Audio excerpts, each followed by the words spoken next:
And in this chapter, we'll talk about why recognizing and being willing to pay those hidden prices is actually the secret to build long-term wealth. Let's start with how we usually think about cost. We go to a movie, we pay for the ticket, we go to dinner, we pay the bill. When we think about cost, we usually picture money bills. But when it comes to investing or building wealth, the price is different. Instead of paying with money, you pay with time. You pay with doubt. You pay with emotional ups and downs. And most people, they don't see that part coming. Let's take investing in the stock market, for example. There's no upfront fee just to invest. But the real cost? It's the stress of watching your portfolio drop. It's staying calm during a recession. It's holding steady when everyone else is panicking. It's the anxiety of not knowing what comes next. That's the price of building long-term wealth. And if you're not ready to pay that price, you might cash out right before your biggest gains. Think of it like a roller coaster.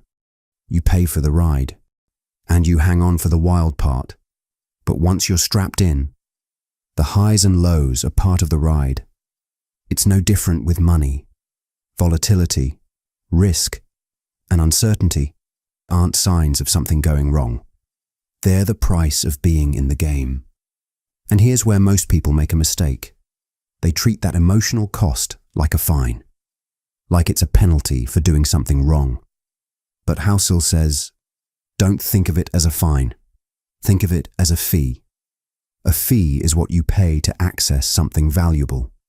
It's not a punishment. It's just the cost of admission.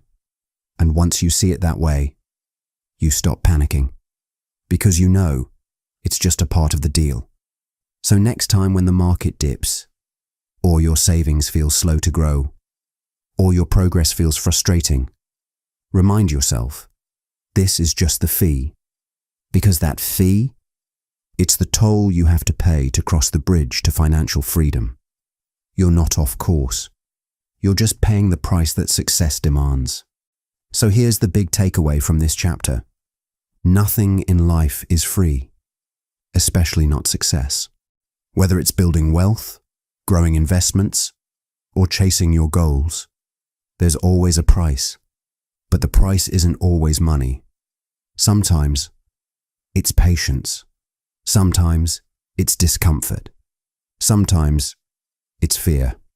And sometimes it's staying on the course when things get tough. The real question isn't whether there's a cost. It's this. Are you willing to pay it to get what truly matters? And if you are, the long-term rewards are absolutely worth it. Coming up in the next chapter, we will find out why trying to keep up with others can lead you off your own financial path. Stick around. It's one of the most eye-opening chapters in the entire book. Chapter 16, You and Me. Why is it that one person panics and sells everything during a market crash, while someone else just sips their coffee and keeps on investing? Or why your friend is all in on crypto, while you're just focused on keeping things simple? Well, Morgan has an answer. It's because we're all playing different financial games, and when you compare yourself to others, without understanding their goals or timelines, it can lead you to make some really bad money moves. And this chapter is all about how to avoid falling into those traps. Let's get into it. Everyone handles money differently because they have different goals, different timelines, and different rules. Some people are day trading to make a quick buck, while others are investing for the next 30 years.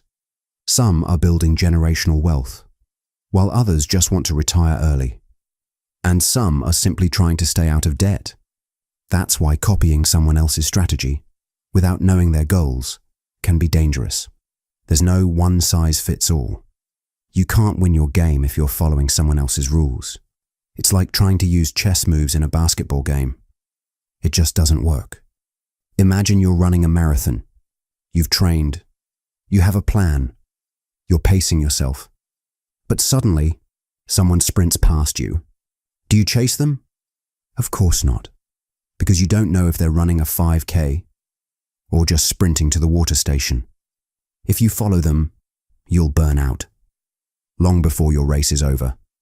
It's the same with money.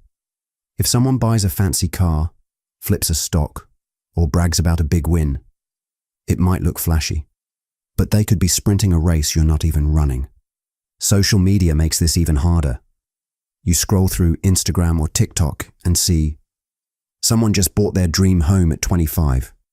Someone else retired early. Someone made 6 figures in one stock trade. And you start thinking, am I falling behind? But what you don't see, the risks they took, the debts they carry, the failed trades they don't post about. And when you compare your life to someone else's short-term win, you might end up making a decision that feels good now, but hurts you later. It's like wearing their shoes to run your race, but they might just not fit.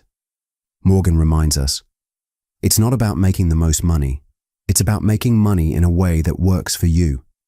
That means understanding your goals, your values, your timeline, and your risk tolerance.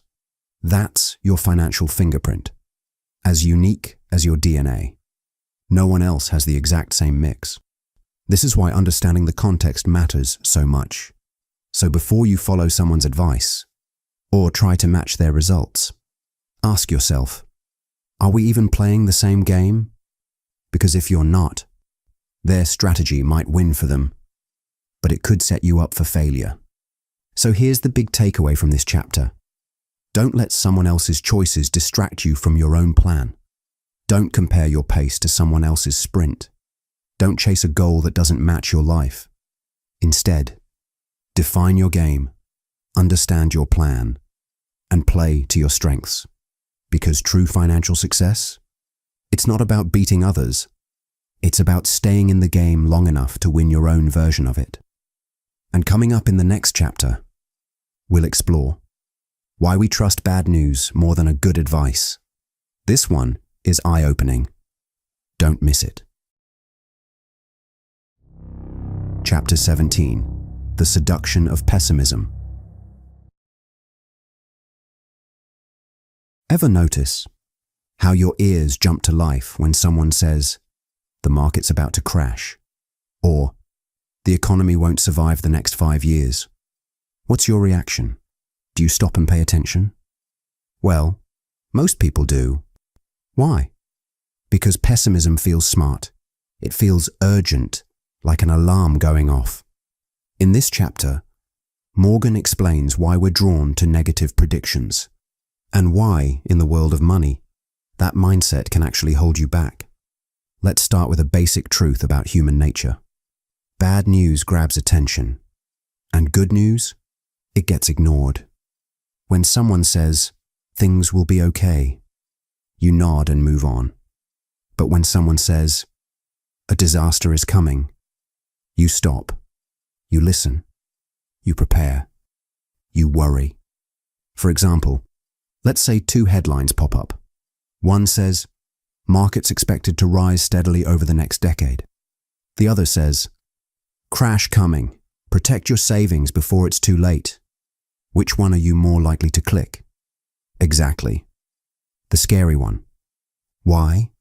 Because fear gets your attention. It feels like you're getting a secret heads up before disaster strikes. And optimism? It feels boring, like background noise. But here's what Morgan